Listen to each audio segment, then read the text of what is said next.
খেলাটা তো সবে শুরু, খেলাটা শেষ অব্দি দেখো। যদিও এমএস কিন্তু খুব ভালো করে খেলা করতে জানে।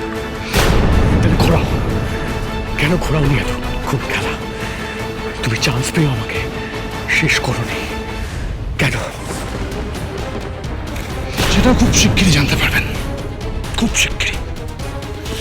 কিন্তু তার আগে একটা কথা আপনাকে বলে দিই, আমি তোমাকে মারবো না, বাঁচিয়ে রাখবো আর এমন হাল করবো যাতে প্রত্যেকটা মুহূর্তে তোমার মরে যেতে ইচ্ছে করে।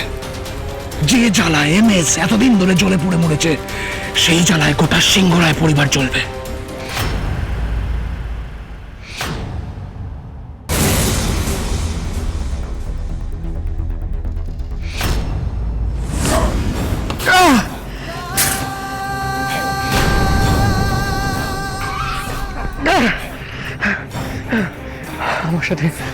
আমার সাথে তোমার শত্রুতা থাকলে আমার সাথে যা করার করো, কিন্তু আমার পরিবারের সাথে কিছু করো না। আমাকে মেরে ফেলো, কিন্তু পরিবারের সাথে কিছু করলে আমি কিন্তু তোমাকে ছাড়বো না। আমিও তো সেটাই চাই যে তুমি আমাকে না ছাড়ো, আর সেই জন্যই তোমার বেঁচে থাকাটা ভীষণ দরকার। এনিওয়েজ, এখন তুমি এখানেই থাকো, পরে আমাদের কথা হবে, তখন সবটা জেনে নিই। ওকে?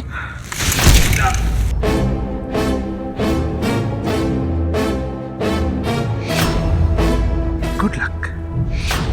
আমি তোমার সব রূপ দেখতে রাজি আছি, তোমার সব কথা শুনতেও রাজি আছি। তুমি যা শাস্তি দেবে আমি মাথা পেতে নেবো। তুমি তুমি আমাকে মেরে ফেলতে চাইলে মেরেও ফেলতে পারো, আমি কিচ্ছু বলবো না। কিন্তু একটা বারের জন্য আমার কথা শোনো মামি, একটা বারের জন্য আমি সত্যি কথা বলছি, বিশ্বাস করো। চুপ, একদম চুপ। তোমার মতো একজন ঠক চোর মেয়ের মুখ থেকে আমি আমার জাম্বর নামটাও শুনতে চাই না। আর কতদিন ঠকাবে তুমি আমাদের? আর কতভাবে ঠকাবে? দিনের পর দিন তুমি আমাদের ঠকিয়ে গেছো, একবার বিধবা সেজে, একবার সধবা সেজে, আর কত নাটক করবে তুমি? আর এই সবটা তুমি করেছো জাম্বোর ইন্স্যুরেন্সের 50 কোটি টাকার জন্য, জাম্বোর সম্পত্তির জন্য। তুমি একজন বড় ক্রিমিনাল। মনি, মনি, মনি! কেউ তো আমার কথা বিশ্বাসই করতে চাইছে না। আমি কি করে সবাইকে বোঝাবো এটা? ওদিকে ঋদ্ধিমান বাবুর বিপদ, ওই লোকটা ঋদ্ধিমান বাবুর কি ক্ষতি করছে কে জানে। কালকে রুক্মিণী কেসটা কোর্টে উঠবে, আর যত তাড়াতাড়ি ভার্ডিক্ট বেরোবে তত তাড়াতাড়ি রুক্মিণী শাস্তি পাবে, আর সেই ব্যবস্থাটা আমি করব। তুই চিন্তা করিস না বোন, আমি কোর্টে সাক্ষী দিতে যাব। আমি আয়ুষ গঙ্গাও থাকবো। আমিও যেতে চাই তোমাদের সাথে, কারণ আমি দেখতে চাই, নিজের চোখে দেখতে চাই যে ওরা শাস্তি পাচ্ছে। বড় মা, তুমি তুমি প্লিজ যাও না। কোর্টের পরিবেশ তোমার জন্য একদম ঠিক না। ওখানে রুক্মিণী নানান মিথ্যে কথা বলবে, তুমি এসব শুনলে আরো স্ট্রেসড হয়ে পড়বে। বেশ, আমি যাব না। তুমি আমাকে কথা দাও বনি, রুক্মিণী যেন ছাড়া না পায়, ও যেন কঠিনতম শাস্তি পায়।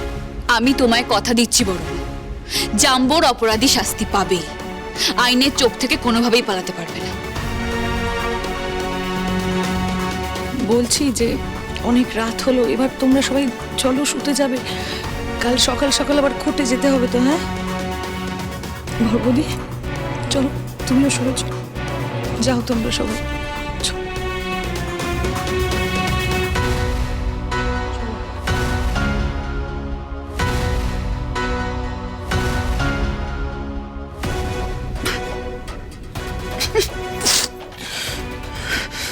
কি হলো আয়ুষ্মান বাবু? কি হলো? আপনি খাচ্ছেন কেন? কি হয়েছে আমার বলুন, এদিকে তাকান, কি হয়েছে? আমার সবটা মিনিংলেস লাগছে গঙ্গা। রুক্মিণী ম্যাম শাস্তি পেলেও আমি তো আমার বাবাকে আর কোনোদিনও ফিরে পাবো না। আমি তো অনাথ হয়ে গেছি। ও সব চলে গেছে, সব। ভরসা রাখো আয়ুষ, অন্তত ম্যাম যদি শাস্তি পায় তাহলে আঙ্কেলের আত্মা শান্তি পাবে। এটুকুই তো আমাদের কাছে এখন আসার। বলো, তুমি আমার কঠিন সময়ে পাশে ছিলে, আমিও তোমাকে ছেড়ে কোনোদিন যাব না।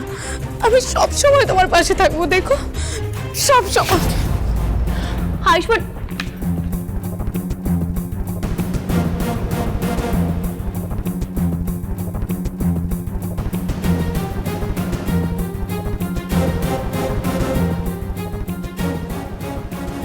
এরকম দোটানায় এর আগে আমি কখনো পড়িনি।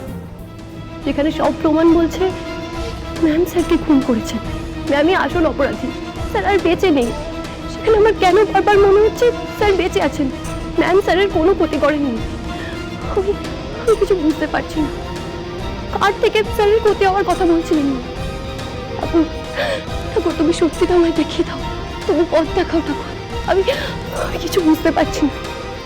ওদিকে ওদিকে কাল কোর্টে কেস উঠবে, যা প্রমাণ আছে তাতে তাতে এটা প্রমাণিত হয়ে যাবে যে ম্যামই আসল অপরাধী। তাহলে কি ম্যামের শাস্তির সাথে সব সত্যিটা চাপা পড়ে যাবে?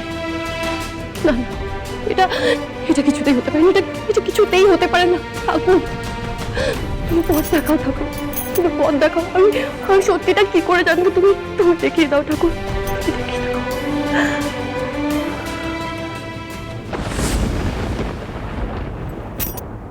উপায় পেয়ে গেছি, আমাকে যেভাবেই হোক ম্যামের সাথে দেখা করতে হবে। আর যেভাবেই হোক ম্যামের মুখ থেকে আমাকে আসল সত্যিটা বের করতেই হবে।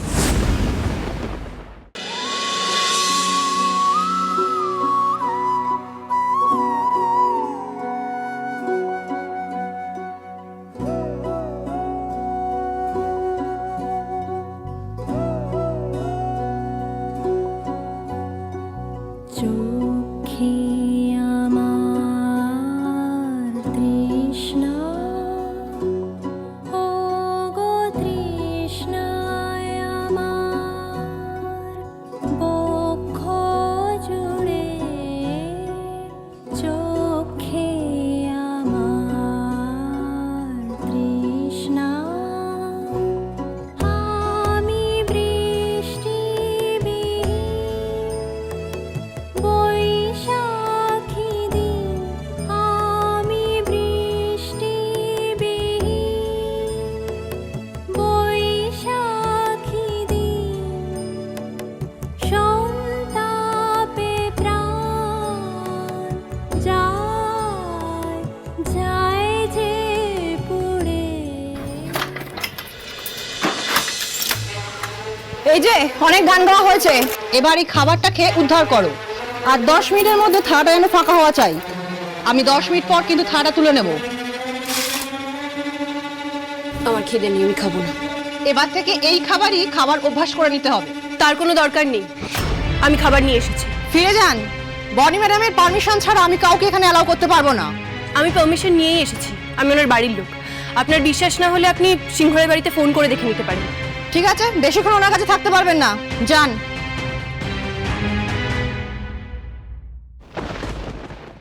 বনি কি সত্যিই জানে যে তুমি এখানে খাবার নিয়ে এসেছো?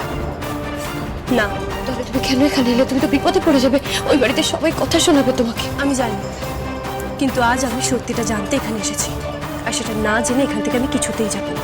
কিন্তু আমি কি করবো? আমাকে তো কেউ বিশ্বাস করছে না। আমি করি, কারণ আমি জানি যে স্ত্রী নিজের স্বামীর মঙ্গলের জন্য বিধবার সাজে লোক সমাজের সামনে দাঁড়ালেও লুকিয়ে সিঁদুর পড়তে পারে, সে নিজের স্বামীর কোনো রকম ক্ষতি করবে না। তাই আমার মিথ্যে বলে লাভ নেই, আমি আপনাকে লুকিয়ে সিঁদুর পড়তে দেখে নিয়েছি।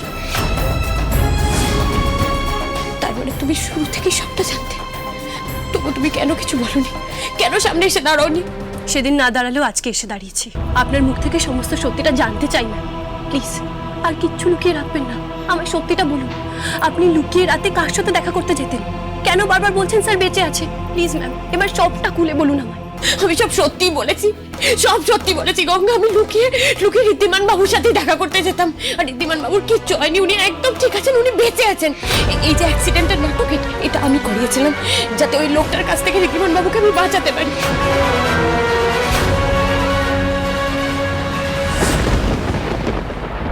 জায়গাটা তো পুরো ফাঁকা গঙ্গা, তার মানে আবার রুক্মিণী ম্যাম অন্য কোনো প্ল্যান বানালো নিজেকে বাঁচানোর জন্য। আপনি ঠিক করে খুঁজুন, ম্যাম আমাদের মিথ্যে বলেনি। আপনি আস্তে আস্তে। বাবা! স্যার!